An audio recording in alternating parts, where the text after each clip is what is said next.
Hi hello welcome to education Munnade YouTube channel. ಈ ದಿನ ಮ್ಯಾಥ್ಸ್ಗೆ ಸಂಬಂಧಪಟ್ಟಿರ್ತಕ್ಕಂಥ ಮಾದರಿ ಪ್ರಶ್ನೆಗಳನ್ನು ನೋಡ್ತಾ ಹೋಗೋಣ. ಇದು ಭಾಳ ಇಂಪಾರ್ಟೆಂಟ್. ಯಾಕೆಂದರೆ ಎಕ್ಸಾಮ್ ದೃಷ್ಟಿಯಿಂದ ಇವತ್ತು ಏನು ಮಾಡ್ತಾಯಿದ್ದೀವಲ್ಲ, ಈ ಪತ್ರಿಕೆ ಏನಿದೆಯಲ್ಲ ನಿಮಗೆ ತುಂಬ ಹೆಲ್ಪ್ ಆಗುತ್ತೆ. ಎಕ್ಸಾಮಲ್ಲಿ ಕ್ವಶನ್ಸ್ ಯಾವ ಥರ ಬರ್ತದೆ ಅನ್ನೋದಕ್ಕೆ ಇದು ಒಂದು ಮಾದರಿಯಾಗಿದೆ. ಅದೇ ರೀತಿಯಾಗಿ ಇನ್ನೂ ಬೇರೆ ಬೇರೆ ಕ್ವಶನ್ ಪೇಪರ್ನ ಮಾಡಲ್ನ ಒಂದು ಸರಣಿಯನ್ನೇ ಬಿಡ್ತಾ ಹೋಗ್ತೀವಿ. ಅದರಲ್ಲಿ ನೀವು ತುಂಬ ಅದನ್ನು ನೋಡ್ತಾ ಹೋಗಿ. ಅದರಲ್ಲಿ ಇಂಪಾರ್ಟೆಂಟ್ 2 ಮತ್ತು 3 ಮಾರ್ಕ್ಸಿನವು ಮತ್ತು 4 ಮಾರ್ಕ್ಸಿನವು ಇದೇ ಕ್ವಶನ್ನೇ ಬರ್ತದೆ ಅಂತಕ್ಕಂಥದ್ದನ್ನು ಹೇಳ್ತೀನಿ ನಾನು. ಅದೇ ಕ್ವಶನ್ 100% ಅದೇ ಟೈಪ್ ಇರುತ್ತೆ. ಅಂದರೆ ಅದೇ ಕ್ವಶನ್ ಅಂದರೆ ಸೇಮ್ ಕ್ವಶನ್ ಬರೋಲ್ಲ, ಅದೇ ಟೈಪ್ ಕ್ವಶನ್ ಬರೋದ್ರಿಂದ ತುಂಬ ಹೆಲ್ಪ್ ಆಗುತ್ತೆ ನಿಮಗೆ. ಯಾಕೆಂದರೆ ಇಷ್ಟು ದಿನ ನೀವು ವರ್ಕ್ ಮಾಡಿದ್ದೀರಾ, ಇವಾಗ ಏನು ನೀವು ಕೆಲವೇ ದಿನಗಳು ಬಾಕಿ ಇರೋ, ದಿನಗಳು ಅನ್ನೋದಕ್ಕಿಂತ ಕೆಲವೇ ಗಂಟೆಗಳಂದ್ರೂ ತಪ್ಪಾಗಲಾರ್ದು, ಕೆಲವೇ ಗಂಟೆಗಳು ಬಾಕಿ ಇರೋದ್ರಿಂದ ಆ ಒಂದು ಇರ್ತಕ್ಕಂಥ ಸಮಯದಲ್ಲಿ ಎಷ್ಟನ್ನು ಓದಬೇಕು ಅಂತಕ್ಕಂಥದ್ದನ್ನು ನೀನು ನಿರ್ಧಾರ ಮಾಡಿಕೊಂಡ್ರೆ 100% ಯು ವಿಲ್ ಗಾಟ್ 80ಗೆ 80 ಬಂದೇ ಬರುತ್ತೆ. ಅದಕ್ಕೆ ಆ ರೀತಿಯಾಗಿರ್ತಕ್ಕಂಥ ಕ್ವಶನ್ಸನ್ನು ನಾವು ಇವತ್ತಿನ ದಿನ ನೋಡ್ತಾ ಹೋಗೋಣ. ಇದಕ್ಕೆ ಇವಾಗ ಫಸ್ಟ್ ಮಾದರಿ ಪತ್ರಿಕೆಯನ್ನು ಸ್ಟಾರ್ಟ್ ಮಾಡ್ತಾ ಹೋಗೋಣ. ಇದು ಕನ್ನಡ ಮೀಡಿಯಮಲ್ಲಿದೆ. ಕನ್ನಡ ಮೀಡಿಯಮಲ್ಲಿ ಇರ್ತಕ್ಕಂಥದ್ದನ್ನು ನೋಡ್ತಾ ಹೋಗೋಣ. ಫಸ್ಟ್ ಕ್ವಶನ್ ನೋಡಿ, ಡೈರೆಕ್ಟಾಗಿ ನಿಮಗೆ ಗೊತ್ತಿದೆ ಆಲ್ರೆಡಿ 8 ಕ್ವಶನ್ ಇರುತ್ತೆ. ಇದು MCQs ಅಂತಕ್ಕಂಥದ್ದು ಮಲ್ಟಿಪಲ್ ಚಾಯ್ಸ್ ಇರೋದ್ರಿಂದ ಅಂಥ ಕ್ವಶನ್ಸ್ ನೋಡ್ತಾ ಹೋಗೋಣ. ನಾನು ಫಸ್ಟ್ ಕ್ವಶನ್ ಡೈರೆಕ್ಟಾಗಿ ಮೊದಲನೇ ಕ್ವಶನ್ಗೆ ಹೋಗ್ಬಿಡ್ತೀನಿ. ಈ ಕೆಳಗಿನ ಸಂಖ್ಯೆಗಳಲ್ಲಿ ಅಭಾಗಲಬ್ಧ ಸಂಖ್ಯೆಯು, ಅಂದರೆ ಇದು ಅಭಾಗಲಬ್ಧ ಸಂಖ್ಯೆ ಯಾವುದು ಅಂತಕ್ಕಂಥದ್ದನ್ನು ಕೇಳಿದ್ದಾರೆ. ಅಂದರೆ ಅಭಾಗಲಬ್ಧ ಸಂಖ್ಯೆ ಅಂತಕ್ಕಂಥದ್ದು ಇದೆ ಅಲ್ವಾ, ಇದು ಯಾವುದು ಕೇಳ್ಬೋದು, ಯಾವ ಥರ ಬೇಕಾದ್ರೂ ಕೇಳ್ಬೋದು. ಇದು 9ನೇ ತರಗತಿದು ಅಂತ ಅನ್ನಂಗೆ ಇಲ್ಲ, ಯಾವ ಕ್ವಶನ್ ಬೇಕಾದ್ರೂ ಕೇಳ್ಬೋದು. ಯಾಕಂದರೆ ಇಲ್ಲೂ ಸಹ ನಿಮಗೆ ಅಭಾಗಲಬ್ಧ ಸಂಖ್ಯೆ ಇದೆ, ರ್ಯಾಷನಲ್ ನಂಬರ್ಸ್ ಅಂತ ಇದೆ, ಹೌದಾ, ಭಾಗಲಬ್ಧ ಸಂಖ್ಯೆಗಳಂತ ಇದೆ, ಅಂಥದ್ರಲ್ಲಿ ಬರ್ಬೋದು. ಇಲ್ಲಿ ನೋಡ್ತಾ ಹೋಗೋಣ. ಇದು ಭಾಗಲಬ್ಧ ಸಂಖ್ಯೆ ಆಗಿದೆ, ಇದು ಒಂದು ಭಾಗಲಬ್ಧ ಸಂಖ್ಯೆ ಆಗಿದೆ, ಇದು ಸಹ ಭಾಗಲಬ್ಧ ಸಂಖ್ಯೆನೇ, ಇದು ಮಾತ್ರ ಅಭಾಗಲಬ್ಧ ಸಂಖ್ಯೆ ಆಗಿರೋದ್ರಿಂದ answer D correct. Answer D the correct answer, ಅದು ಕರೆಕ್ಟ್ ಆಗುತ್ತೆ. ನೆಕ್ಸ್ಟ್ ಎರಡನೇ ಕ್ವಶನ್ ನೋಡೋಣ. sin A = 1/√2 ಆದರೆ ಆ್ಯಂಗಲ್ ಎನ ಅಳತೆ, ಅಂದರೆ ಕೋನ ಎ ಅಳತೆ ಎಷ್ಟು ಅಂತ ಕೇಳಿದ್ದಾರೆ. ಇವಾಗ sin A = 1/√2 ಅಂತ ಇದ್ದಾಗ ಇದನ್ನು ನಾವೇನಂತ ಬರೀಬೋದು, sin A ಇದನ್ನು sin 45 ಡಿಗ್ರಿ ಅಂತ ಆಗುತ್ತೆ. ಯಾಕೆ 45 ಡಿಗ್ರಿ ಏನಾಗುತ್ತೆ, 1/√2 ಆಗುತ್ತೆ. ಇಲ್ಲಿ ನೋಡಿ sin ಗೆಟ್ ಕ್ಯಾನ್ಸಲ್ ಆಗುತ್ತೆ. A ಏನಾಗುತ್ತೆ 45 ಡಿಗ್ರಿ, ಅಂದರೆ 45 ಡಿಗ್ರಿ ಆಗುತ್ತೆ. Option D is the correct answer. ಅರ್ಥ ಆಯ್ತಲ್ವ. ನೆಕ್ಸ್ಟ್ ಕ್ವಶನ್ ನೋಡೋಣ. ಮೂರನೇ ಕ್ವಶನ್. ಇಲ್ಲಿ ನೋಡಿ, ಒಂದು ವೃತ್ತಕ್ಕೆ ಅದರ ಬಾಹ್ಯ ಬಿಂದುವಿನಿಂದ ಎಳೆಯಬಹುದಾದ ಗರಿಷ್ಠ ಸ್ಪರ್ಶಕಗಳ ಸಂಖ್ಯೆ. ಅಂದರೆ ಒಂದು ವೃತ್ತ ಇರುತ್ತೆ, ಈ ವೃತ್ತಕ್ಕೆ ಇದು ವೃತ್ತ ಆಗಿರುತ್ತೆ. ಬಾಹ್ಯ ಬಿಂದು ಅಂದರೆ ಹೊರಗಡೆ ಬಿಂದು, ಇದು ಎ ಅಂತ ತಗೊಳ್ಳೋಣ. ಎ ಬಿಂದುವಿನಿಂದ ಎಷ್ಟು ಸ್ಪರ್ಶಗಳನ್ನು ಎಳಿಬೋದು ಅಂತ ಹೇಳಿದ್ದಾರೆ. ಇಲ್ಲಿ ನೋಡಿ, 1 ಮತ್ತು ಇಲ್ಲೊಂದು, ಅಂದರೆ ಎಷ್ಟು ಎಳಿಬೋದು, 2 ನಾವು ಸ್ಪರ್ಶಗಳನ್ನು ಎಳಿಬಹುದು, ಹೌದಾ. ಒಂದು ಶಂಕುವಿನ ತ್ರಿಜ್ಯವು r, ಎತ್ತರ h ಮತ್ತು ಓರೆ ಎತ್ತರ l ಆದರೆ ಅದರ ಪಾರ್ಶ್ವ ಮೇಲ್ಮೈ ವಿಸ್ತೀರ್ಣ ಕಂಡುಹಿಡಿಯುವ ಸೂತ್ರ. ಪಾರ್ಶ್ವ ಮೇಲ್ಮೈ ವಿಸ್ತೀರ್ಣ ಅಂತಕ್ಕಂಥದ್ದು ಇರೋದ್ರಿಂದ ನಾವಿಲ್ಲಿ ಪಾರ್ಶ್ವ ಮೇಲ್ಮೈ ವಿಸ್ತೀರ್ಣ ಅಂತ ತೊಗೊಂಡ್ರೆ πrl, ಹೌದಾ. ಶಂಕುವಿನ ಪಾರ್ಶ್ವ ಮೇಲ್ಮೈ ವಿಸ್ತೀರ್ಣ ಏನು, πrl ಆಗಿದೆ. ಓಕೆ, ನೆಕ್ಸ್ಟ್ ಕ್ವಶನ್ ನೋಡ್ತಾ ಹೋಗೋಣ. P of x = x² - x + k. ಬಹುಪದೋಕ್ತಿಯ ಒಂದು ಶೂನ್ಯತೆಯು 2 ಆದಾಗ k ನ ಬೆಲೆ ಎಷ್ಟಾಗಿರುತ್ತೆ ಅಂತ. ಶೂನ್ಯತೆ ಇದು ಕಂಪಲ್ಸರಿ ಇಂಥ ಕ್ವಶನ್ ಬಂದೇ ಬರ್ತವೆ. ಇಲ್ಲಿ ನೋಡಿ, ಕೆ ಬೆಲೆ ಹೇಗೆ ಕಂಡುಹಿಡಿಬೇಕು ಅಂದರೆ, ಇವಾಗ ಕೊಟ್ಟಿರ್ತಕ್ಕಂಥ ಶೂನ್ಯತೆ ಏನಿದೆ ಅಲ್ವಾ, ಈ 2 ಅಂತಕ್ಕಂಥದ್ದು ಏನಿದೆ ಅದನ್ನು x ಬೆಲೆಗೆ ಆದೇಶ ಮಾಡ್ತಾ ಹೋಗೋಣ. ಅಂದರೆ ಇಲ್ಲಿ P of x ಇದೆಯಲ್ಲ, P of 2 ಅಂತ ತೊಗೊಳ್ಬೇಕು. P of 2 = 2² ಆಗುತ್ತೆ, -2 + k ಆಗುತ್ತೆ. ಇವಾಗ ನೋಡಿ, ಇದು 0 ಆಗುತ್ತೆ, ಯಾಕೆ ಶೂನ್ಯತೆ ಅಂತಿರೋದ್ರಿಂದ 0 ಆಗುತ್ತೆ. ಇದು 4 ಆಗುತ್ತೆ, 4 - 2 + k. ನೋಡಿ, 4ರಲ್ಲಿ 2 ಹೋದರೆ 2 ಆಗುತ್ತೆ, ಅಂದರೆ ನಮಗೆ 0 2 + k ಆಗುತ್ತೆ. k ಬೆಲೆ ಬೇಕು, k ಏನಾಗುತ್ತೆ -2 ಆಗುತ್ತೆ, ಅಂದರೆ -2 ಕರೆಕ್ಟ್ ಆಗುತ್ತೆ ಉತ್ತರ. ಅಂದರೆ B option is right answer. ಅರ್ಥ ಆಯ್ತಲ್ಲ, B option is the right answer. Okay, next question ನೋಡ್ತಾ ಹೋಗೋಣ. ನೋಡಿ, ನೆಕ್ಸ್ಟ್ ಕ್ವಶನ್ನು ಅಷ್ಟೇ, ಅದೂ ಇಂಪಾರ್ಟೆಂಟ್ ಆಗಿದೆ. ಯಾಕೆಂದರೆ ನಿಮಗೆ ಗೊತ್ತಿದೆ AP-ಯಲ್ಲಿ ಸಮಾಂತರ ಸ್ಟಡಿಯಲ್ಲಿ ಹಲವಾರು ಕ್ವಶನ್ಗಳನ್ನು ಕೇಳ್ತಾ ಹೋಗ್ತಾರೆ. ಸಮಾಂತರ ಶ್ರೇಣಿ 5, 9, 13 ಡ್ಯಾಶ್ ಅಂತ ಅಂದರೆ ಮುಂದೆ ಇದೆ. 10ನೇ ಪದ ಏನಾಗುತ್ತೆ ಅಂತಕ್ಕಂಥದ್ದು ಇಲ್ಲಿ ಕೊಟ್ಟಿರ್ತಕ್ಕಂಥದ್ದು. A = 5 ಆಗುತ್ತೆ, D = 9 - 5 ಅಂದರೆ ಅಲ್ಲಿಗೆ 4 ಆಗುತ್ತೆ. ಮತ್ತು 10ನೇ ಪದ n = 10 ಆಗುತ್ತೆ. ಹಾಗಾದರೆ 10ನೇ ಪದವನ್ನು ಕಂಡುಹಿಡಿಯಿರಿ ಅಂತ ಹೇಳಿದರೆ ನಾನು ಡೈರೆಕ್ಟಾಗಿ ನೇರವಾಗಿ ಹೋಗ್ತೀನಿ ಇದಕ್ಕೆ. ಯಾಕೆ ತುಂಬ ಈಸಿ ಮೆಥಡಲ್ಲಿ ಹೋಗಬೇಕು ಎಕ್ಸಾಮಲ್ಲಿ, ಹೌದಾ. 10ನೇ ಪದ ಅಂದರೆ ಎ 10 ಅಂತ ತೊಗೊಳ್ಬೇಕು. ಎ 10 ಅಂತ ತೊಗೊಂಡಾಗ ಎ ಪ್ಲಸ್ 9d ಅಂತ ಬರೀಬೋದು. ಅವಾಗ ಎ ವ್ಯಾಲ್ಯೂ ಗೊತ್ತಿದೆ ನಮಗೆ 5 ಪ್ಲಸ್ 9 ಆಫ್ ಡಿ ಅಂದರೆ ಎಷ್ಟು? D is 4.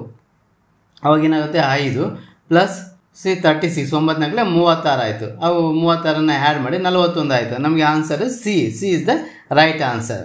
ಅರ್ಥ ಆಯ್ತಾ? ಓಕೆ, ನೆಕ್ಸ್ಟ್ ಕ್ವಶನ್ ನೋಡ್ತಾ ಹೋಗೋಣ.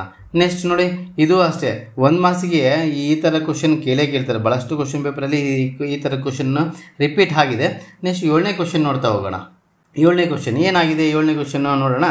ತ್ರಿಭುಜ ಎ ಬಿ ಸಿಯಲ್ಲಿ D E is parallel to the B C.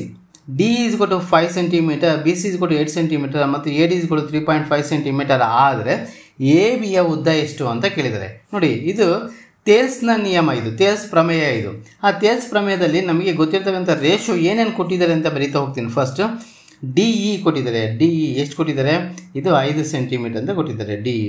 ಹೌದಾ? ನೆಕ್ಸ್ಟ್ ಬಿ ಸಿ ಕೊಟ್ಟಿದ್ದಾರೆ. ಬಿ ಸಿ 8 ಸೆಂಟಿಮೀಟರ್ ಅಂತ ಕೊಟ್ಟಿದ್ದಾರೆ. ಮತ್ತು ಎ ಡಿ ಕೊಟ್ಟಿದ್ದಾರೆ. ಎಷ್ಟು ಕೊಟ್ಟಿದ್ದಾರೆ? 3.5 ಸೆಂಟಿಮೀಟರ್ ಅಂತ ಕೊಟ್ಟಿದ್ದಾರೆ. ಹಾಗಾದರೆ ನಮಗೆ ಬೇಕಾಗಿರ್ತಕ್ಕಂಥದ್ದು ಏನು? ಎ ಬಿಯ ಉದ್ದ, ಅಂದರೆ ಇಲ್ಲಿಂದ ಇಲ್ಲಿ ಎ ಬಿ ಏನಿದೆ ಅಲ್ವಾ, ಈ ಎ ಬಿಯ ಉದ್ದವನ್ನು ಕಂಡುಹಿಡಿಯಿರಿ ಅಂತ ಕೇಳಿದ್ದಾರೆ. ಈ ಉದ್ದನ ಹೇಗೆ ಕಂಡುಹಿಡಬೇಕು? ಕೊಟ್ಟಿರ್ತಕ್ಕಂಥ ರೇಷಿಯೋನ ನಾವು ತೊಗೊಂಡು ನೋಡಿ ಈ ಥರ ಬರೀಬೋದು. A D divided by A D ಅಂತ ತೊಗೊಂಡಿದ್ದೀನಿ. A D divided by A B is equal to the, ಓಕೆನಾ. Next D E divided by B C ಅಂತ ಬರಿಬೋದು. ಇವಾಗ ಇದರಲ್ಲಿ ಎಷ್ಟೆಷ್ಟಿದೆ ಅಂತ ಆದೇಶ ಮಾಡ್ತೋಗೋಣ. ಅದ್ರ ವ್ಯಾಲ್ಯೂನ 3.5 ಡಿವೈಡ್ ಬೈ ಎ ಬಿ ಗೊತ್ತಿಲ್ಲ, ಹಾಗೆ ಬರೆಯೋಣ. ಈಕ್ವಲ್ಸ್ 5 ಡಿವೈಡ್ ಬೈ 8 ಆಗುತ್ತೆ. ನೋಡಿ, ಓರೆ ಗುಣಾಕಾರ ಮಾಡ್ತಾ ಹೋಗೋಣ. ಓರೆ ಗುಣಾಕಾರ ಮಾಡಿದಾಗ ನಮಗೆ ಏನು ಬರುತ್ತೆ? A B is equal to, ನೋಡಿ ಕ್ರಾಸ್ ಮಲ್ಟಿಪ್ಲಿಕೇಶನ್ ಅಂತ ಹೇಳ್ತಾ ಕ್ರಾಸ್ ಮಲ್ಟಿಪ್ಲಿಕೇಶನ್ ಅಂದರೆ 3.5 ಇಂಟು ಇದು 8 ಕೆಳಗಡೆ ಇರುತ್ತೆ, ಇಲ್ಲಿ ನೋಡಿ ಇದು ಇಲ್ಲಿ ಬರುತ್ತೆ, ಮತ್ತು ಡಿವೈಡ್ ಬೈ 5 ಆಗುತ್ತೆ. 5 5 1 5 ಅಂದರೆ 0.57 35 ಅಂದರೆ 0.7 ಆಗುತ್ತೆ. ಅವಾಗ A B is equal to ಅದನ್ನು ಗುಣಿಸ್ತಾ ಹೋಗಿ 8 7 56 ಅಂದರೆ 5.6 ಆಗುತ್ತೆ. ಅಂದರೆ 5.6 ಸೆಂಟಿಮೀಟರ್ ಆಗುತ್ತೆ, ಸೆಂಟಿಮೀಟರ್. ಆಪ್ಷನ್ ಎಷ್ಟಿದೆ? A option is the right answer. ಅರ್ಥ ಆಯ್ತಲ್ವಾ? ಈಸಿ ಇದೆ. ನೀವೇನು ಮಾಡಬೇಕು ಅಂದರೆ ರೇಷಿಯೋನ ಏನು ಕೊಟ್ಟಿದ್ದಾರಲ್ಲ ಅದನ್ನು ಆಧಾರವಾಗಿ ಇಟ್ಕೊಂಡ್ರೆ ಈಸಿಯಾಗಿ ನೀವು ಅದನ್ನು ಕಂಡುಹಿಡಿಬೋದು. ನೆಕ್ಸ್ಟ್ ಕ್ವಶನ್ ನೋಡ್ತಾ ಹೋಗೋಣ. ಒಂದು ಘಟನೆ ಈ ಸಂಭವನೀಯತೆಯು 0.05 ಆದಾಗ ಈ ಅಲ್ಲದ ಘಟನೆ ಏನಾಗಿರುತ್ತೆ ಅಂತ. ಇದಕ್ಕೊಂದು ಫಾರ್ಮುಲಾ ಇದೆ. ಮಲ್ಟಿಪಲ್ ಚಾಯ್ಸ್ ಆಗಿರ್ಬೋದು ಅಥವಾ 1 ಮಾರ್ಕ್ಸಿಗೂ ಕೇಳ್ಬೋದು. ಅದಕ್ಕೆ ಇದು ಫಾರ್ಮುಲಾಗೆ ನಾವು ಇಟ್ಕೊಳ್ಳಿ. P of E equals P of E plus P of E complement ಅಂತ ಹೇಳ್ತಾ ಹೋಗ್ತೀವಿ. E complement is equal to 1. ಇದು ಫಾರ್ಮುಲಾ. ಇದು ನಮಗೆ ಸಂಭವನೀಯತೆ ಕೊಟ್ಟಿದ್ದಾರೆ. ಇದ್ರದ್ದು ಎಷ್ಟು ಕೊಟ್ಟಿದ್ದಾರೆ? 0.05 ಅಂತ ಕೊಟ್ಟಿದ್ದಾರೆ. Plus P of E complement ಕೊಟ್ಟಿಲ್ಲ ನಮಗೆ, ಅದು ಹಾಗೆ ಬರೀತೀನಿ. Equal to 1. P of E complement equals 1 minus 0.05. ಇದು 0.1ರಲ್ಲಿ 0.05 ಕಳೆದಾಗ ನಮಗೆ ಬರ್ತಕ್ಕಂಥ ಆನ್ಸರ್ ಏನಪ್ಪ ಅಂತಂದರೆ 0.95 ಆಗಿರುತ್ತೆ. ಈ 95 ಏನು? ಆಪ್ಷನ್ ಬಿ ಅನ್ನೋದು ಕರೆಕ್ಟ್ ಆಗಿರುತ್ತೆ. ಓಕೆನಾ? ನೆಕ್ಸ್ಟ್ ನೋಡ್ತಾ ಹೋಗೋಣ. ತುಂಬ ಈಸಿ ಇರ್ತಕ್ಕಂಥ ಕ್ವಶನ್ಸ್ಗಳೇ, ಆದರೆ ಅದನ್ನ ಅರ್ಥ ಮಾಡ್ಕೊಂಡಾಗ ಈಸಿ ಆಗುತ್ತೆ ವಿನಃ ನಾವು ಸುಮ್ಮನೆ ಬರ್ತತೆ ಅಂದಾಗಿನ ಅದು ರಾಂಗ್ ಆಗಿಬಿಡುತ್ತೆ. ಹೌದಾ? ಇವಾಗ ನೋಡಿ ಸೆಕೆಂಡ್ ಮೇನ್ಗೆ ಹೋಗ್ತಾ ಹೋಗೋಣ. Second main also very important question. ಇಲ್ಲಿ ಪಿ ಆಫ್ ಎಕ್ಸ್ ಇಸ್ ಗೊಟ್ಟು x³ plus 2x² plus x plus 6 ಬಹುಪದೋಕ್ತಿಯ ಶೂನ್ಯತೆಗಳ ಸಂಖ್ಯೆಯನ್ನು ಬರೆಯಿರಿ. ಇಲ್ಲಿ ಶೂನ್ಯತೆಗಳ ಸಂಖ್ಯೆ, ಇಲ್ಲಿ ನೋಡಿ ಪದ ಈ ಭಾಳ ಇಂಪಾರ್ಟೆಂಟ್. ಶೂನ್ಯತೆಗಳ ಸಂಖ್ಯೆ ಏನಿದೆ ಅಲ್ವಾ, ಇದು ಹೆಂಗೆ ಕಂಡುಹಿಡಿಬೋದು ಅಂದರೆ ಆ ಸಂಖ್ಯೆ ಏನು ಚರಾಕ್ಷರ ಅಂತ ಏನಿರ್ತದಲ್ಲ ಅದು ವರ್ಗ ಎಷ್ಟಿರ್ತದೆ ಅದನ್ನು ನೋಡ್ತಾ ಹೋಗಬೇಕು. ಇಲ್ಲಿ ಪವರ್ ಹೈಯೆಸ್ಟ್ ಪವರ್ 3 ಇದೆ. ಅವಾಗ ಏನಾಗುತ್ತೆ? ಶೂನ್ಯತೆಯ ಸಂಖ್ಯೆ ಏನಾಗಿರುತ್ತೆ? 3 ಆಗಿರುತ್ತೆ. 3 correct answer. ax² plus bx plus c is equal to 0 ವರ್ಗ ಸಮೀಕರಣದ ಶೋಧಕವನ್ನು ಕಂಡುಹಿಡಿಯಿರಿ ಅಥವಾ ಬರೆಯಿರಿ ಅಂತಕ್ಕಂಥ. ಶೋಧಕವನ್ನು ಬರೆಯೋದು ಹೇಗೆ? ಶೋಧಕ ಅಂದರೆ ಡೆಲ್ಟಾ ಅಂತ ಇರ್ತಾ ಹೋಗ್ತೀವಿ. ಇಲ್ಲಿ ಡೆಲ್ಟಾ ಇಂಗ್ಲೀಷಲ್ಲಿ ನಾವು ಡೆಲ್ಟಾ ಅಂತ ಇರ್ತಾ ಹೋಗ್ತೀವಿ, ಕನ್ನಡದಲ್ಲಿ ಶೋಧಕ. Delta is equal to b² minus 4ac. ಇದು ಡೆಲ್ಟಾ ಅಂತ ಇರ್ತಾ ಹೋಗ್ತೀವಿ. Delta is equal to b² minus 4ac. ಇದೇ ವ್ಯಾಲ್ಯೂ. ಇದಕ್ಕೆ 1 ಮಾರ್ಕ್ಸ್. ನೋಡಿ ನಾವೇನು ಮಾಡ್ತೀವಿ? ಫಾರ್ಮುಲಾನೇ ಕೇಳ್ತಾನೆ ನೇರವಾಗಿ, ಯಾವಾಗ ಕನ್ಫ್ಯೂಸ್ ಆಗಬಾರ್ದು. ಕೊಟ್ಟಿರ್ತಕ್ಕಂಥದ್ದನ್ನು ಬರ್ಕೊಂಡ್ರೆ ಈಸಿಯಾಗಿ ಅರ್ಥ ಆಗುತ್ತೆ. ನೆಕ್ಸ್ಟ್ ಕೊಡೋಣ. ಒಂದು ಸಮಾಂತರ ಶ್ರೇಣಿಯ ಮೊದಲನೇ ಪದ ಮತ್ತು ಸಾಮಾನ್ಯ ವ್ಯತ್ಯಾಸವು ಕ್ರಮವಾಗಿ 6 ಮತ್ತು 5 ಆಗಿದೆ. ಆ ಶ್ರೇಣಿಯು ಮೂರನೇ ಪದವನ್ನು ಕಂಡುಹಿಡಿಯಿರಿ. ಆ ಶ್ರೇಣಿಯ ಮೂರನೇ ಪದ, ಫಾರ್ ಎಕ್ಸಾಂಪಲ್ ಮೊದಲನೇ ಪದ ಅಂತ ಕೊಟ್ಟಿದ್ದಾರೆ ಎ ಅಂತ. ಮೊದಲನೇ ಪದ ಅಂದರೆ ಎ, ಫಸ್ಟ್ ಟರ್ಮ್ ಅಂತ ಇರ್ತೀವಿ ಇಂಗ್ಲೀಷಲ್ಲಿ.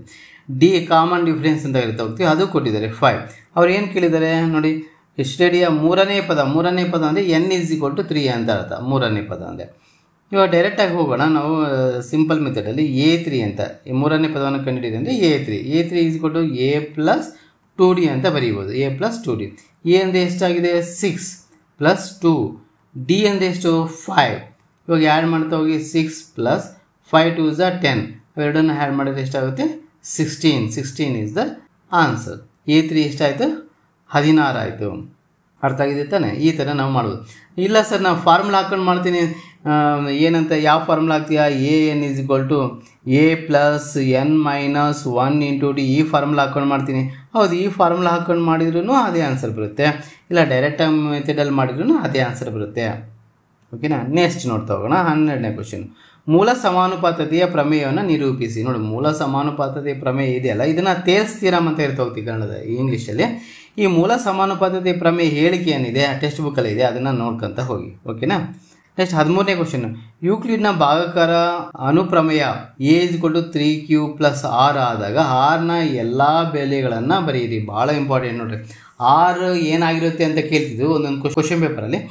ಇಲ್ಲಿ ಹಾಗೆ ಕೇಳಿಲ್ಲ, ಆರ್ನ ಬೆಲೆಗಳು ಏನು ಅಂತ ಕೇಳಿದ್ದಾರೆ. ಆರ್ನ ಬೆಲೆಗಳು ಇಲ್ಲಿ ನೋಡ್ತಾ ಹೋಗೋಣ. ಇಲ್ಲಿ B = ಎಷ್ಟಾಗಿದೆ? B = 3 ಆಗಿದೆ.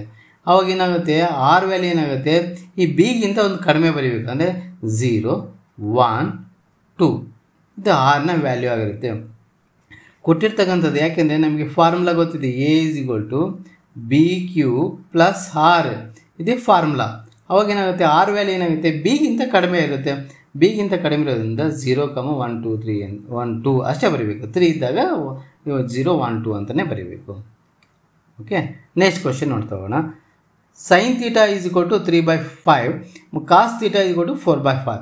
ಆದರೆ sin² θ + cos² θ ಬೆಲೆಯನ್ನು ಕಂಡುಹಿಡಿಯಿರಿ. ನೋಡಿ ಎಷ್ಟು ಈಸಿಯಾಗಿದೆ ಅಂದರೆ ಡೈರೆಕ್ಟಾಗಿ ಆನ್ಸರ್ ಬರೀಬೋದು. ಇದು ಯಾವುದೇ ಆಗಲಿ, sin² θ + cos² θ ನಮಗೆ ಗೊತ್ತಿದೆ, ಮೊದಲನೇ ಐಡೆಂಟಿಟಿ. sin² θ = cos² θ ಏನು, sin² θ + cos² θ ಏನಾಗುತ್ತೆ 1 ಆನ್ಸರು. ಅದು ಡೈರೆಕ್ಟಾಗಿ ಆನ್ಸರ್ 1 ಅಂತ ಬರೀಬೋದು. ಆದರೆ ಹೇಗೆ ಬಂತು ಅನ್ನೋದನ್ನು ನೋಡ್ತಾ ಹೋಗೋಣ, ಅದು ಹೇಗೆ ಬರುತ್ತೆ ಅಂತಕ್ಕಂಥದ್ದು. ಫಸ್ಟು sin θ ಎಷ್ಟು ಕೊಟ್ಟಿದ್ದಾರೆ? sin θ ಅಂದರೆ 3/5 whole square + 4/5 whole square. ಇದು ಫಾರ್ಮುಲಾ ಹಾಕ್ಕೊಂಡು ಮಾಡೋಣ. ಅವಾಗ ಏನಾಗುತ್ತೆ 9/25 + 16/25. ಅವೆರಡನ್ನ ಕೂಡ 25/25 ಆಗುತ್ತೆ. That is = 25 1 21 is the answer. ಹೌದಾ? ಡೈರೆಕ್ಟಾಗಿ ಹೇಳಿದೆ ನಾನು ಹೆಂಗೆ ಬರುತ್ತೆ ಅಂತ. ಈ ಥರನೂ ಮಾಡ್ಬೋದು. ನೆಕ್ಸ್ಟ್ ಕ್ವಶನ್ ನೋಡೋಣ. sin 30° + cos 60°ನ ಬೆಲೆಯನ್ನು ಕಂಡುಹಿಡಿಯಿರಿ ಅಂತ ಕೇಳಿದರೆ, ನಿಮಗೆ ಫಾರ್ಮುಲಾ ಗೊತ್ತಿದೆ. sin 30 ಎಷ್ಟು 1/2 + cos 60 ಎಷ್ಟು 1/2. ಅವೆರಡನ್ನ ಕೂಡ್ರಿ. ಅವಾಗ ಕೂಡಿದಾಗ ಎಷ್ಟಾಗುತ್ತೆ? ½ + ½ ಅಂದರೆ ಎಷ್ಟು 1 ಆಗುತ್ತೆ. It is also 1. ನೆಕ್ಸ್ಟ್, ಒಂದು ಆಯತ ಘನಾಕೃತಿ ಆಕಾರದ ಕಬ್ಬಿಣದ ತುಂಡಿನ ಆಯಾಮಗಳು 10 ಸೆಂಟಿಮೀಟರ್, 5 ಸೆಂಟಿಮೀಟರ್, 2 ಸೆಂಟಿಮೀಟರ್ಗಳಾದರೆ ಅದರ ಘನಫಲವನ್ನು ಕಂಡುಹಿಡಿಯಿರಿ. ನೋಡಿ, ಘನಫಲ ಅಂತ ಕೇಳಿದರೆ, ಘನಫಲ ವೆರಿ ಇಂಪಾರ್ಟೆಂಟ್. ಘನಫಲ ವಾಲ್ಯೂಮ್ ಅಂತ ಇರ್ತಾ ಹೋಗ್ತೀವಿ ಇಂಗ್ಲೀಷಲ್ಲಿ, ವಾಲ್ಯೂಮ್ ಅಂತ ಇರ್ತೀವಿ. ಹಾಗಾದರೆ what is the formula? V = L × B × H. Then L is given 10 × 5 × 2. Multiply ಮಾಡ್ತಾ ಹೋಗೋಣ. ಇದು 10 ಆಗುತ್ತೆ. 10 × 100 ಸೆಂಟಿಮೀಟರ್ ಕ್ಯೂಬ್. ಇಲ್ಲಿ ಇಂಪಾರ್ಟೆಂಟ್ ಏನು ಗೊತ್ತಾ, 1 ಮಾರ್ಕ್ಸಲ್ಲಿ ನೀವು ಕ್ಯೂಬ್ ಬರೀಲಿಲ್ಲ, ಸೆಂಟಿಮೀಟರ್ ಕ್ಯೂಬ್ ಅನ್ನೋದು ಬರೀಲಿಲ್ಲ ಅಂದರೆ ½ ಮಾರ್ಕ್ಸ್ ಕಟ್ ಆಗುತ್ತೆ. ಅದಕ್ಕೆ ನೀವು ಅದನ್ನು ಸಹ ಮೆನ್ಷನ್ ಮಾಡ್ತಾ ಹೋಗಬೇಕು. ಯಾವುದೇ ಕಾರಣಕ್ಕೂ ಅದನ್ನು ಕಂಪಲ್ಸರಿ ಮೆನ್ಷನ್ ಮಾಡ್ತಾ ಹೋಗಿ. ನೆಕ್ಸ್ಟ್ ಕ್ವಶನ್ ನೋಡ್ತಾ ಹೋಗೋಣ. ನೋಡಿ, 2 ಅಂಕದ ಪ್ರಶ್ನೆಗಳು ನೋಡ್ತಾ ಹೋಗೋಣ. ಈ ಕೆಳಗಿನ ಪ್ರಶ್ನೆಗಳಿಗೆ ಉತ್ತರಿಸಿರಿ ಅಂತಿದೆ. √2 + √3 ಒಂದು ಅಭಾಗಲಬ್ಧ ಸಂಖ್ಯೆ ಎಂದು ಸಾಧಿಸಿ. ನಮಗೆ ಈ ಥರದ ಕ್ವಶನ್ ಇದ್ದೇ ಇರುತ್ತೆ. ಅಭಾಗಲಬ್ಧ ಸಂಖ್ಯೆಯಿಂದ ಸಾಧಿಸಿ ಅಂದರೆ ಕೊಟ್ಟಿರ್ತಕ್ಕಂಥ ಸಂಖ್ಯೆನ ನಾವು ಫಸ್ಟ್ ಏನು ಮಾಡಬೇಕು, ಒಂದು ಭಾಗಲಬ್ಧ ಸಂಖ್ಯೆ ಅಂತ ತೊಗೊಳ್ಬೇಕು. √2 ಮತ್ತು √3 + √3 ಅಂತಕ್ಕಂಥ ಒಂದು ಭಾಗಲಬ್ಧ ಸಂಖ್ಯೆ. ಭಾಗಲಬ್ಧ ಸಂಖ್ಯೆ ಅಂದರೆ P/Q ಅಂತ ಬರೀಬೇಕು. ವೇರ್ ಏನಾಗುತ್ತೆ, P ಮತ್ತು Qಗಳು ಏನಾಗುತ್ತೆ, ಅದು ಇಂಟೀಜರ್ಸ್ ಆಗಿರುತ್ತೆ. Q is not equal to 0 ಅಂತ ಬರಿತಾ ಹೋಗಬೇಕು. ಅದು ಭಾಳ ಇಂಪಾರ್ಟೆಂಟ್. ಇದಾದಮೇಲೆ ಏನಾಗಬೇಕು, √3 ಅಂತಕ್ಕಂಥದ್ದು ಏನು ಮಾಡಬೇಕು, P/Q - √2 ಅಂತ ತೊಗೊತಾ ಹೋಗಬೇಕು. ಅಥವಾ √3 = ಏನಾಗುತ್ತೆ, ಇವೆರಡಕ್ಕೂ LCM ತೊಗೊಳ್ಳಿ. Q ಅನ್ನೋದು LCM ಆಗುತ್ತೆ. P - √2Q ಆಗುತ್ತೆ. ಇವಾಗ ನೋಡಿ ಇದು ಒಂದು ಭಾಗಲಬ್ಧ ಸಂಖ್ಯೆ ಅಂತ ಹೇಳ್ಬೋದು. ಯಾಕೆ ಇದು ಭಾಗಲಬ್ಧ ಸಂಖ್ಯೆ ರೂಪದಲ್ಲಿರೋದ್ರಿಂದ ಇದು ಭಾಗಲಬ್ಧ ಸಂಖ್ಯೆ. ಆದರೆ ನಮ್ಮ ಊಹೆ ತಪ್ಪಾಗಿದೆ. ಯಾಕೆ √3 ಅಂತಕ್ಕಂಥದ್ದು ಏನಾಗುತ್ತೆ, ಅದೊಂದು ಭಾಗಲಬ್ಧ ಸಂಖ್ಯೆ ಅಲ್ಲ. ಅದಕ್ಕೆ ಏನು ಮಾಡಬೇಕು ನಾವು, ದೇರ್ಫೋರ್ ಅಂತ ಬರೆದು √2 + √3 ಒಂದು ಅಭಾಗಲಬ್ಧ ಸಂಖ್ಯೆ ಅಂತ ಬರಿಬೇಕು. ಅಭಾಗಲಬ್ಧ ಸಂಖ್ಯೆ. ಯಾಕೆಂದರೆ ನಮ್ಮ ಊಹೆ ಏನಾಗಿದೆ ಅಲ್ಲಿ ತಪ್ಪಾಗಿದೆ, ಅದನ್ನು ಕರೆಕ್ಟ್ ಮಾಡ್ಕೊಬೇಕು. ಅಭಾಗಲಬ್ಧ ಸಂಖ್ಯೆ. ಅರ್ಥ ಆಯ್ತಲ್ವ? ಈಸಿ ಇದೆ, ಆದರೆ ಅರ್ಥ ಮಾಡ್ಕೊಳ್ಬೇಕು, ಪ್ರಾಕ್ಟೀಸ್ ಮಾಡಿರ್ತಾ ಹೋಗಬೇಕು. ಒಂದೊಂದು ಎರಡೆರಡು ಪ್ರಾಕ್ಟೀಸ್ ಮಾಡ್ತಾ ಹೋಗಿ ಯಾವ ನಿಮಗೆ ಗೊತ್ತಾಗ್ಬಿಡುತ್ತೆ. ನೆಕ್ಸ್ಟ್ ಇನ್ನೊಂದು ಕ್ವಶನ್ ನೋಡ್ತಾ ಹೋಗೋಣ. ಈ ಥರದ್ದು 100% 2 ಮಾರ್ಕ್ಸ್ ಇದ್ದೇ ಇರ್ತವೆ ಕ್ವಶನ್ಗಳು. ಇವು ಏನು ಇದಾವಲ್ಲ 100% ಅಂತ ಹೇಳ್ತೀನಿ ನಾನು ಬೇಕಾದ್ರೆ. ಅದಕ್ಕೆ ಕ್ವಶನ್ ಇದೇ ರೀತಿ ಆಗಿರ್ತಕ್ಕಂಥ ಕ್ವಶನ್ ಇರೋದ್ರಿಂದ ಪ್ರಾಕ್ಟೀಸ್ ಮಾಡ್ತಾ ಹೋಗಿ. ಇಲ್ಲಿ ನೋಡೋಣ, ಇದು ಸಮೀಕರಣವನ್ನು ಬಿಡಿಸಿ ಅಂತ ಹೇಳಿದ್ದಾರೆ. ಇಲ್ಲೇನು ಮಾಡ್ತೀನಿ ನಾನು, ವೈ ಸಮೀಕರಣವನ್ನು ಕ್ಯಾನ್ಸಲ್ ಆಗಂಗೆ ಮಾಡ್ಕೊತೀನಿ. ವೈಗೆ 5ರಿಂದ ಇದು ಇಕ್ವೇಷನ್ ನಂಬರ್ 1 ಅಂತ ತೊಗೊತಿದ್ದೀನಿ, ಇದನ್ನು 5ರಿಂದ ಗುಣಿಸ್ತಾ ಇದ್ದೀನಿ. ಇಕ್ವೇಷನ್ ನಂಬರ್ 2 ಅಂತ ತೊಗೊಂಡು ಇದನ್ನು 3ರಿಂದ ಗುಣಿಸ್ತಾ ಇದ್ದೀನಿ. ಅವಾಗ ಏನಾಗುತ್ತೆ, 3ರಿಂದ ಗುಣಿಸಿದಾಗ ನಮಗೆ ಮಲ್ಟಿಪ್ಲಿಕೇಶನ್ ಮಾಡ್ತಾ ಹೋಗೋಣ. ಇವಾಗ ಮಲ್ಟಿಪ್ಲಿಕೇಶನನ್ನು ನೋಡ್ತಾ ಹೋಗಿ. ಯಾಕೆ ಅದು ಇಂಪಾರ್ಟೆಂಟ್. ಇಲ್ಲಿ ಅಲ್ಲಿ ಸಮ ಬರಂಗೆ ಮಾಡ್ಕೊಬೇಕು. ಅದಕ್ಕೋಸ್ಕರ 5 ಇದೆ, 5 × 10 ಅಂದರೆ ನೋಡಿ 50 ಆಗುತ್ತೆ. ಹೌದಾ? 50 ನೋಡಿ 50x ಪ್ಲಸ್ 5 ಮೂಲೆ 15 ಆಗುತ್ತೆ. 15y = 75 ಆಯಿತು.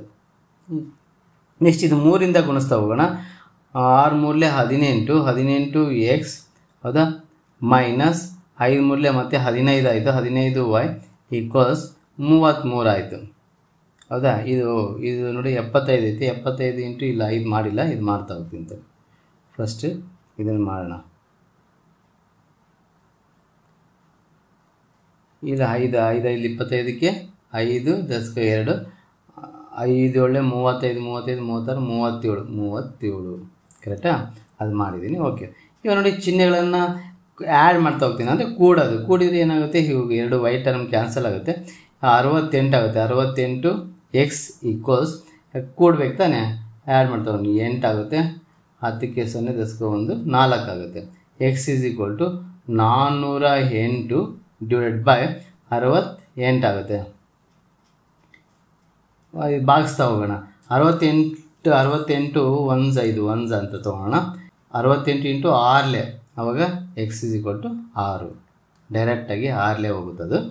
ಎಕ್ಸ್ ಬೆಲೆ 6 ಆಯಿತು. ಎಕ್ಸ್ ಬೆಲೆ 6 ಆಯಿತು ಅಂದರೆ ಇದನ್ನೇನು ಮಾಡೋಣ, ಎರಡನೇ ಇಕ್ವೇಷನಲ್ಲಿ ಹಾಕ್ಕೊತೀನಿ ನಾನು. ಎರಡನೇ ಇಕ್ವೇಷನ್ ಏನಿದೆ, 6x - 5y = 11 ಅನ್ನೋದಿದೆ. ಇವಾಗ ಎಕ್ಸ್ ಬೆಲೆನ ಆದೇಶ ಮಾಡೋಣ. 6ರಲ್ಲಿ ಇಲ್ಲಿ 36 ಆಯಿತು. 36 - 5y = 11 ಆಯಿತು. ಕರೆಕ್ಟಾ? ಇಲ್ಲಿ 36 - 11, ನಾನು ಈಗ ಇದನ್ನು ಈ ಕಡೆ ತೊಗೊಂಡಿದ್ದೀನಿ, ಈ ಕಡೆ ಬರುತ್ತಲ್ವ, ಅವಾಗ ಎಷ್ಟಾಗುತ್ತೆ, 5y ಆಗುತ್ತೆ. ಇಲ್ಲಿ ಮೈನಸ್ ಮಾಡ್ತಾ ಹೋಗಿ 25 = 5y ಆಗುತ್ತೆ.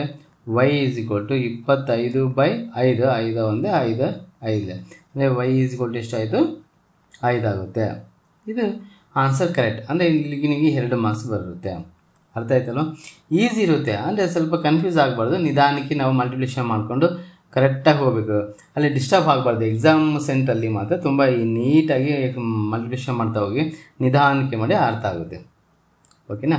ನೆಕ್ಸ್ಟ್ ಕ್ವಶನ್ ನೋಡೋಣ. ಈ ಥರದ್ದು ಇದನ್ನು ಅಷ್ಟೇ ನಾನು ಹೇಳ್ತೀನಿ, ಇದು 100% ಪ್ರಾಬ್ಲಮ್, ಇದು ಸಹ 100%, ಇದು ಸಹ 100% ಪ್ರಾಬ್ಲಮ್. ಈ ಥರದ್ದು ಕಂಪಲ್ಸರಿ ಇದ್ದೇ ಇರುತ್ತೆ. ಅದಕ್ಕೆ ಈ ಥರದ್ದನ್ನು ಹೆಚ್ಚೆಚ್ಚು ನೀವು ಪ್ರಾಕ್ಟೀಸ್ ಮಾಡಲೇಬೇಕು. ಓಕೆ, ನೆಕ್ಸ್ಟ್ ಕ್ವಶನ್ ನೋಡೋಣ. 19ನೇ ಕ್ವಶನ್ ನೋಡ್ತಾ ಹೋಗ್ತೀನಿ. ಓಕೆ, ಕ್ವಶನ್ ಏನಿದೆ, 19ನೇ ಕ್ವಶನ್ ನೋಡಿ. ಸಮೀಕರಣ ಅಂದರೆ 6x² + 7x - 10 = 0 ಸಮೀಕರಣದ ಮೂಲಗಳನ್ನು ಕಂಡುಹಿಡಿಯಿರಿ ಅಂತ ಕೇಳಿದೆ. ಸಮೀಕರಣದ ಮೂಲಗಳನ್ನು ಕಂಡುಹಿಡಿಯೋದು ಈಸಿ. ಫಸ್ಟ್ ಎ ವ್ಯಾಲ್ಯೂ ಎಷ್ಟು, 6 ಆಗುತ್ತೆ. ಬಿ ವ್ಯಾಲ್ಯೂ ಎಷ್ಟು, 7 ಆಗುತ್ತೆ. ಸಿ ವ್ಯಾಲ್ಯೂ = -10 ಆಗುತ್ತೆ. ಫಾರ್ಮುಲಾ ಗೊತ್ತಿದೆ, x = -b ± √b² - 4ac/2a ಅಂತ ಇದೆ. ಫಾರ್ಮುಲಾದಲ್ಲಿ ಗೊತ್ತಿದೆ ನಮಗೆ, ಫಾರ್ಮುಲಾ ಹಾಕಿದ್ದೀವಿ. ಇವಾಗ -7 ± √7² ಆಗುತ್ತೆ. -4 ಇಂಟು ಎ ಅಂದರೆ ಎಷ್ಟು, ಎ ಅಂದರೆ 6 ಆಗುತ್ತೆ. ಸಿ ಅಂದರೆ ಎಷ್ಟು, ಸಿ -10 ಆಗುತ್ತೆ. ಸಿ -10 /2 ಇಂಟು ಎ ಅಂದರೆ ಎಷ್ಟು, 6 ಆಗುತ್ತೆ. ಇವಾಗ ನೋಡೋಣ, ಇದನ್ನು ಸಿಂಪ್ಲಿಫೈ ಮಾಡ್ತಾ ಹೋಗೋಣ. ಸಿಂಪ್ಲಿಫೈ ಮಾಡಿದಾಗ -7 ಹಾಗೆ ಇರುತ್ತೆ. ± √49 ಮೈನಸ್ ಇಲ್ಲಿ ನೋಡಿ ಯಾವ್ಯಾವ ಬರುತ್ತೆ, 60 ಹತ್ತಿದೆ, ಇದು ಹತ್ತಿದೆ ತಾನೆ, ಹೌದು. ಮೈನಸ್ ಇಂಟು ಮೈನಸ್ ಪ್ಲಸ್ ಆಯ್ತು ನೋಡಿ, ಮೈನಸ್ ಇಂಟು ಮೈನಸ್ ಪ್ಲಸ್, ಕರೆಕ್ಟಾ? 66 6 4 24 ಮತ್ತು 0 ಆಗುತ್ತೆ. ಡಿವೈಡ್ ಬೈ 6 2 12 ಆಯಿತು, ಕರೆಕ್ಟಾ? 12 ಆಗ್ತದೆ. ಇವಾಗ ಇಲ್ಲಿ ನೋಡೋಣ, ಇವು ಎರಡನ್ನು ಆ್ಯಡ್ ಮಾಡ್ತಾ ಹೋಗೋಣ. ಅಂದರೆ 240 ಮತ್ತು 49 ಆ್ಯಡ್ ಮಾಡ್ತಾ ಹೋಗೋಣ. 8 2 ಆಯಿತು. ಅಲ್ಲಿಗೆ ಆನ್ಸರ್ ಏನು ಬರುತ್ತೆ? -7 plus R minus √289 whole divide by 12 ಆಗುತ್ತೆ. Next that is equal to -7 plus R minus √289ಕ್ಕೆ ವ್ಯಾಲ್ಯೂ ಇದೆಯಾ? ಅದು ರೂಟ್ ವ್ಯಾಲ್ಯೂ ಎಷ್ಟು? 17 ಆಗುತ್ತೆ. 17 ಡಿವೈಡ್ ಬೈ 12. ಇದನ್ನು ಸ್ಪ್ಲಿಟ್ ಮಾಡಿ ಬರೀಬೇಕು. ಹೇಗೆ ಸ್ಪ್ಲಿಟ್ ಮಾಡಿ ಬರೆಯೋದು? ಅದು ಸ್ಪ್ಲಿಟ್ ಮಾಡಿ ಬರೆಯೋದು ಗೊತ್ತಿದೆ ತಾನೆ? ಕಲ್ತಿದ್ದೀರಾ ಅವಾಗಲೇ? ಆ ಸ್ಪ್ಲಿಟ್ ಮಾಡಿ ಬರೆಯೋದನ್ನು ನಾನು ತೋರಿಸ್ತೀನಿ ನೋಡಿ. ಹೇಗೆ ಅಂದರೆ ಸ್ಪ್ಲಿಟ್ ಮಾಡಿ ಬರೆಯೋದು, x is equal to -7 plus 17 divide by 12 ಆಗುತ್ತೆ. ಇನ್ನೊಂದು x is equal to -7 minus 17 divide by 12 ಆಗುತ್ತೆ. ಇಲ್ಲಿ ಅಗೇನ್ ಇಲ್ಲಿ ನೋಡ್ತಾ ಹೋಗೋಣ, ಇಲ್ಲಿ ಎಷ್ಟಾಗುತ್ತೆ ಅಂತಕ್ಕಂಥದ್ದು ವ್ಯಾಲ್ಯೂ ನೋಡ್ತಾ ಹೋಗಿ. ಇವಾಗ 17ರಲ್ಲಿ 7 ಎಷ್ಟು? 10 ಆಗುತ್ತೆ. 10 ಬೈ 12 ಆಗುತ್ತೆ. ಇಲ್ಲಿ 2 ಮೈನಸ್ ಇರೋದ್ರಿಂದ 14 ಅಂದರೆ 24 ಬೈ 12 ಆಗುತ್ತೆ ಮೈನಸ್. ಆವಾಗ 12 ಅಂದರೆ 12 2 24 ಅಂದರೆ x is equal to -2. x is equal to -2 ಆಗುತ್ತೆ. ಇಲ್ಲಿ x ಈಕ್ವಲ್ಸ್ 2ರಿಂದ 2 ಆಗಿದೆ, 2 6 12 ಅಂದರೆ 5 ಬೈ 6 12 ಅಂತ ಹೇಳಿದಲ್ಲ 6. ಇದು ಆನ್ಸರ್. ಅರ್ಥ ಆಯ್ತಲ್ವ? ಈ ಥರದ್ದು 100% ಕ್ವಶನ್ ಇದು, ನೀವು ಕಲೀಲೇಬೇಕು. ಈ ಥರದ್ದು ಇದ್ದೇ ಇರುತ್ತೆ, ಯಾವುದೇ ಕ್ವಶನ್ ಪೇಪರ್ ತೊಗೊಳ್ಳಿ ಇದ್ದೇ ಇರುತ್ತೆ. ಓಕೆನಾ? ನೆಕ್ಸ್ಟ್ ಕ್ವಶನ್ ನೋಡ್ತಾ ಹೋಗೋಣ. ನೆಕ್ಸ್ಟ್ ನೋಡಿ, ಇದು ಡಿಸ್ಟೆನ್ಸ್ ಫಾರ್ಮುಲಾ ಕೊಟ್ಟಿದ್ದಾರೆ. ಆ ಡಿಸ್ಟೆನ್ಸ್ ಫಾರ್ಮುಲಾ ನೋಡೋಣ. a ಆಫ್ 8 -3 ಮತ್ತು b ಆಫ್ 0, 9 ಬಿಂದುಗಳ ನಡುವಿನ ದೂರ ಸೂತ್ರ ಬಳಸಿ ಕಂಡುಹಿಡಿಯಿರಿ ಅಂತ. ಡಿಸ್ಟೆನ್ಸ್ ಫಾರ್ಮುಲಾ ಅಂತ ಹೇಳ್ತೀವಿ ಇಂಗ್ಲೀಷಲ್ಲಿ. Distance formula, what is distance formula? d is equal to square root of x2 minus x1 whole square plus y2 minus y1 whole square ಅಂತ ಬರೀತಾ ಹೋಗ್ತೀವಿ. ಈ ಫಾರ್ಮುಲಾ ಹಾಕೊಂಡು ನೋಡೋಣ. ಇಲ್ಲಿ ಫಸ್ಟ್ ಒನ್ x1 ಅಂತ ತೊಗೊಳ್ಬೇಕು, ಇದು y1, ಇದು x2, ಇದು y2 ಅಂತ ತೊಗೊಳ್ಬೇಕು. ಇವಾಗ ಈ ಫಾರ್ಮುಲಾ ಪ್ರಕಾರ ವ್ಯಾಲ್ಯೂಸ್ ಸಬ್ಸ್ಟಿಟ್ಯೂಟ್ ಮಾಡ್ತಾ ಹೋಗೋಣ. ಆ ವ್ಯಾಲ್ಯೂಸ್ ಸಬ್ಸ್ಟಿಟ್ಯೂಟ್ ಮಾಡಿದ್ರೆ ನಿಮಗೆ ಈಸಿಯಾಗಿ ಗೊತ್ತಾಗುತ್ತೆ. ನೋಡಿ, ವ್ಯಾಲ್ಯೂಸ್ ಸಬ್ಸ್ಟಿಟ್ಯೂಟ್ ಮಾಡೋಣ. Okay, that is equal to square root of x2 ಅಂದರೆ ಎಷ್ಟಿದೆ? x2 0 minus 8 whole square plus y2 ಅಂದರೆ ಎಷ್ಟಿದೆ? 9 ಮೈನಸ್ ಆಫ್ ಮೈನಸ್ ಪ್ಲಸ್ ಆಗುತ್ತೆ ನೋಡ್ರಿ, ಮೈನಸ್ ಆಫ್ ಮೈನಸ್ ಪ್ಲಸ್ ಆಗುತ್ತೆ, 3 ಹೋಲ್ ಸ್ಕ್ವೇರ್ ಆಗುತ್ತೆ. That is equal to root, ಇದು -√8 ಹೋಲ್ ಸ್ಕ್ವೇರ್ ಅಂದರೆ 64 ಆಗುತ್ತೆ, ಕರೆಕ್ಟಾ? ಪ್ಲಸ್ ಇಲ್ಲಿ ನೋಡಿ ಎರಡನ್ನ ಆ್ಯಡ್ ಮಾಡ್ತಾ ಹೋಗಿ 12 ಆಯಿತು. 12 ಸ್ಕ್ವೇರ್ ಅಂದರೆ ಎಷ್ಟು? 12 ಎಷ್ಟಾಗುತ್ತೆ? 144 ಅಂತ ಬರುತ್ತೆ. ದಟ್ ಈಸ್ ಈಕ್ವಲ್ ಟು ಅವನ್ನ ಆ್ಯಡ್ ಮಾಡ್ತಾ ಹೋಗೋಣ. 8 10ಕ್ಕೆ 0 10ಕ್ಕೆ 1 2 ಆಯಿತು, ಅಂದರೆ √208 ಆಗುತ್ತೆ. ಇದು √208 ನಾವು ಇನ್ನೂ ಸಿಂಪ್ಲಿಫೈ ಬೇಕಾದ್ರೆ ಮಾಡ್ಬೋದು. ಸಿಂಪ್ಲಿಫೈ ಮಾಡಿದರೆ ನಿಮಗೆ ಆನ್ಸರ್ ಬರುತ್ತೆ. ಹೆಂಗೆ ಸಿಂಪ್ಲಿಫೈ ಮಾಡಬೇಕಂದ್ರೆ ಒಂದು ಸ್ಕ್ವೇರ್ ನಂಬರು ಇನ್ನೊಂದು ನಾನ್ ಸ್ಕ್ವೇರ್ ನಂಬರ್ಸ್ ಬರೋಂಗೆ ಮಾಡ್ತಾ ಹೋಗ್ಬೇಕು. ಅಂದರೆ ಒಂದು ವರ್ಗ ಸಂಖ್ಯೆ ಇನ್ನೊಂದು ವರ್ಗವಲ್ಲದ ಸಂಖ್ಯೆಯನ್ನು ಮಾಡ್ಕೊಂಡು ಮಾಡ್ತಾ ಹೋಗಿ. ಓಕೆನಾ? ನೆಕ್ಸ್ಟ್ ಕ್ವಶನ್ ನೋಡ್ತಾ ಹೋಗ್ತೀನಿ ನಾನು. 21ನೇ ಕ್ವಶನ್. ಇದು ಸಹ ಇಂಪಾರ್ಟೆಂಟ್. ಈ ಥರದ ಕ್ವಶನ್ಗಳು ಕೇಳ್ತಾರೆ, ಇದನ್ನು ನೋಡ್ತಾ ಹೋಗೋಣ. ನೆಕ್ಸ್ಟ್ ನೋಡಿ, 2 ರೀತಿಯಾಗಿರ್ತಕ್ಕಂಥ ಕ್ವಶನ್ಸ್ಗಳಿದ್ದಾವೆ. ಅದು ಕ್ವಶನ್ ಅರ್ಥ ಮಾಡ್ಕೊಳ್ಳೋಣ. ಫಸ್ಟು, 2 ಸಮರೂಪ ತ್ರಿಭುಜಗಳ ಸುತ್ತಳತೆ. ಇಲ್ಲಿ ನೋಡಿ, ಸಮರೂಪ ತ್ರಿಭುಜಗಳ ವಿಸ್ತೀರ್ಣ ಕೇಳ್ತಿದ್ದೆ ಯಾವಾಗಲೂ. ಇವಾಗ ಸುತ್ತಳತೆಯನ್ನು ಕೇಳಿದೆ. 25 ಸೆಂಟಿಮೀಟರ್ ಮತ್ತು 15 ಸೆಂಟಿಮೀಟರ್ಗಳಾದರೆ ಮೊದಲನೇ ತ್ರಿಭುಜದ ಒಂದು ಬಾಹುವಿನ ಅಳತೆಯು 9 ಸೆಂಟಿಮೀಟರ್ ಆದರೆ ಮತ್ತೊಂದು ತ್ರಿಭುಜದ ಅನುರೂಪ ಬಾಹುವಿನ ಅಳತೆಯನ್ನು ಕಂಡುಹಿಡಿದೆ ಅಂತಂದಿದೆ. ನಾನು ಡೈರೆಕ್ಟಾಗಿ ಇಲ್ಲಿ ಜಾಸ್ತಿ ಇದೇನು ಮಾಡಲ್ಲ, ಇಲ್ಲಿ ವಿಸ್ತೀರ್ಣಗಳು ಕೊಡಬೇಕಾಯ್ತು. ಆದರೆ ಸುತ್ತಳತೆ ಅಂತ ಕೊಟ್ಟಿರೋದ್ರಿಂದ ಸ್ವಲ್ಪ ಚೇಂಜ್ ಆಗುತ್ತೆ. ಇದು ಫಾರ್ಮುಲಾ ಏನಂದರೆ ತ್ರಿಭುಜ ಒಂದರ ಸುತ್ತಳತೆ, ಅದನ್ನು ಸುತ್ತಳತೆ ಡಿವೈಡ್ ಬೈ ತ್ರಿಭುಜ 2ರ ಸುತ್ತಳತೆ. ಸುತ್ತಳತೆ ಈಸ್ ಈಕ್ವಲ್ ಟು ತ್ರಿಭುಜ 1ರ ಬಾಹು ಡಿವೈಡ್ ಬೈ ತ್ರಿಭುಜ 2ರ ಬಾಹು ಅಂತ ಆಗುತ್ತೆ. ಇವಾಗ ಇದರ ಸುತ್ತಳತೆ ಕೊಟ್ಟಿದ್ದಾರೆ. ತ್ರಿಭುಜ 1ರ ಸುತ್ತಳತೆ ಎಷ್ಟಿದೆ? 25 ಅಂತ ಹೇಳಿದ್ದಾರೆ. ಮತ್ತು ತ್ರಿಭುಜ 2ರ ಸುತ್ತಳತೆ ಎಷ್ಟಿದೆ 15 ಅಂತ ಕೊಟ್ಟಿದ್ದಾರೆ. ದಟ್ ಈಸ್ ಕೂಡ ತ್ರಿಭುಜ 1ರ ಬಾಹು ಎಷ್ಟಿದೆ 9 ಕೊಟ್ಟಿದ್ದಾರೆ. ಎರಡನೇದು ತ್ರಿಭುಜ 2ರ ಬಾಹು ಗೊತ್ತಿಲ್ಲ, ಅದು ಹಾಗೆ ಇಲ್ಲಿ ಬಾಹು. ಇವಾಗ ಕ್ರಾಸ್ ಮಲ್ಟಿಪ್ಲಿಕೇಶನ್ ಅಂತ ಇರ್ತಾ ಹೋಗ್ತೀವಿ, ಓರೆ ಗುಣಾಕಾರ ಅಂತ. ಓರೆ ಗುಣಾಕಾರ ಅಂದರೆ ಇದು ಹಿಂಗೆ ಹೋಗುತ್ತೆ, ಹೌದಾ? ಈ ಥರ ಕ್ರಾಸ್ ಮಲ್ಟಿಪ್ಲಿಕೇಶನ್ ಅಂದರೆ ತ್ರಿಭುಜ 2ರ ಬಾಹು ಈಕ್ವಲ್ಸ್ 9 × 15 ಡಿವೈಡ್ ಬೈ 25 ಆಗುತ್ತೆ. ಇವಾಗ 5ನಿಂದ ಹೋಗುತ್ತುಂಟು, 5 3 15, 5 5 25, ಅಲ್ಲಿ 9 3 27, 27/5 ಆಗುತ್ತೆ. ಇದು ಭಾಗಿಸ್ತಾ ಹೋಗಿ 5 5 25, 25 ಪಾಯಿಂಟ್ ಇಡೋಣ. 25 ಅಂದರೆ 2 ಉಳಿತದೆ, 20 ಆಗುತ್ತೆ. 5 4 20 ಸೆಂಟಿಮೀಟರ್ ಅಂದರೆ 5.4 ಸೆಂಟಿಮೀಟರ್ ಆಗುತ್ತೆ. 5.4 ಸೆಂಟಿಮೀಟರ್, ಹೌದಾ? ಇಲ್ಲ 6 ಕ್ವಶನ್ ಅಥವಾ ಅಂತ ಒಂದು ಕ್ವಶನ್ ಇದೆ. ಈ ಅಥವಾ ಕ್ವಶನ್ ಏನಿದೆ ಎಕ್ಸಾಮ್, ಇದು ನಮಗೆ ಟೆಕ್ಸ್ಟ್ ಬುಕ್ಕಲ್ಲೇ ಇದೆ ಆನ್ಸರ್ ಇದಕ್ಕೆ. ಅದಕ್ಕೆ ನೀವು ಆಲ್ರೆಡಿ ನೋಟ್ಸಲ್ಲಿ ಮಾಡಿರ್ತೀರ, ಆ ನೋಟ್ಸನ್ನು ನೋಡ್ತಾ ಹೋಗಿ. ಯಾಕೆಂದರೆ ಇದು ಇಂಪಾರ್ಟೆಂಟ್, ಇದು ಈ ಥರದ ಪ್ರಾಬ್ಲಮ್ ಇದ್ದಿಲ್ಲ, ಅದಕ್ಕೆ ನಾನು ಅದನ್ನು ಸಾಲ್ವ್ ಮಾಡಿದೆ. ಇದು ನಮ್ಮ ಆನ್ಸರ್ ಇದರಲ್ಲೇ ಇದೆ, ಟೆಕ್ಸ್ಟ್ ಬುಕ್ಕಲ್ಲಿ ಇದೆ, ಅದನ್ನು ಅಲ್ಲೇ ನೋಡ್ತಾ ಹೋಗಿ. ಈಸಿ, ಅದೇನು ತುಂಬ ಈಸಿ ಆಗಿರ್ತಕ್ಕಂಥದ್ದು. ನೆಕ್ಸ್ಟ್ ಕ್ವಶನ್ ನೋಡೋಣ. ನೆಕ್ಸ್ಟ್ ನೋಡಿ 22 1ರಿಂದ 6ರವರೆಗಿನ ಸಂಖ್ಯೆಗಳನ್ನು ನಮೂದಿಸಿರುವ 2 ಘನಾಕೃತಿಗಳ ದಾಳವನ್ನು ಏಕಕಾಲದಲ್ಲಿ ಉರುಳಿಸಲಾಗಿದೆ. ಮೇಲೆ ಬರುವ ಮುಖಗಳಲ್ಲಿ ಸಂಖ್ಯೆಗಳ ಮೊತ್ತ 7ಕ್ಕಿಂತ ಹೆಚ್ಚಾಗಿರುವ ಸಂಭವನೀಯತೆಯನ್ನು ಕಂಡುಹಿಡಿಯಿರಿ ಅಂತಕ್ಕಂಥದ್ದು.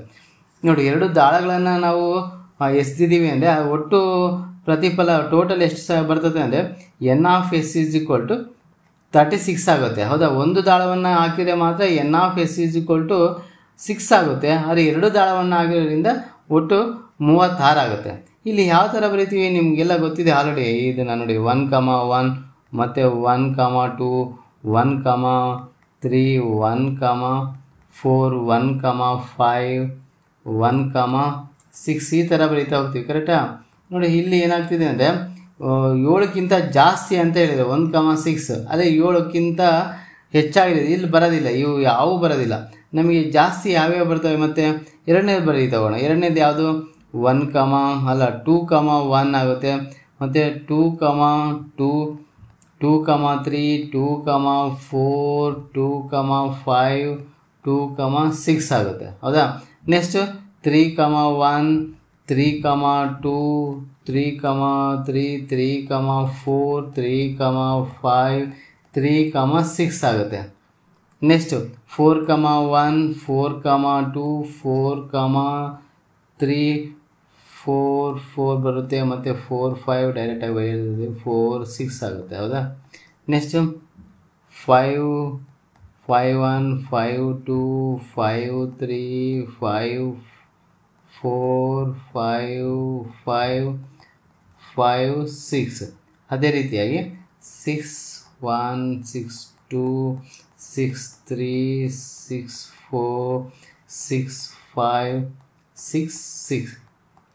ಅವರು ಮೊತ್ತ ಏನು ಹೇಳಿದ್ದಾರೆ, 7ಕ್ಕಿಂತ ಜಾಸ್ತಿ ಇರಬೇಕು. ಫಸ್ಟ್ ಇದರಲ್ಲಿ ಇದೊಂದು ಬರುತ್ತೆ, ಹೌದಾ? ನೋಡಿ, ಫಸ್ಟ್ನಲ್ಲಿ ಯಾವುದು ಬರೋಲ್ಲ. ಎರಡನೇದಲ್ಲಿ ಮೊತ್ತ 7ಕ್ಕಿಂತ ಜಾಸ್ತಿ ಅಂದರೆ ಇದು ಬರುತ್ತೆ, 8 ಆಗುತ್ತೆ. ಇಲ್ಲಿ ನೋಡಿ, ನೆಕ್ಸ್ಟ್ ಯಾವ್ದು ಬರ್ತೈತೆ, ಇದು 7 ಬರುತ್ತೆ.